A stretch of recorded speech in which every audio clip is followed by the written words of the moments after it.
अस्सलामुअलैकुम नाज़रीन, मैं हूँ आपकी मेज़बान नायला भट्टी। आइए नजर डालते हैं आज की न्यूज़ हेडलाइंस पर। लाला मूसा से कोटला कासिम खान के लिए बड़ा एजाज।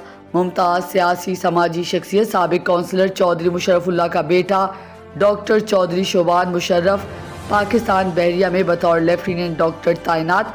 पाकिस्तान नेवल एकेडमी कराची में पासिंग आउट की तकरीब मुनक्किद हुई। चौधरी मुशर्रफुल्लाह को इलाके भर के अहम सियासी समाजी शख्सियात की तरफ से मुबारकबाद और नेक ख्वाहिशात का इजहार किया। अब तक के लिए इतना ही। मज़ीद खबरों और हेडलाइंस के लिए आपकी खिदमत में फिर हाजिर होंगे। तब तक के लिए दीजिए इजाज़त। अल्लाह हाफिज।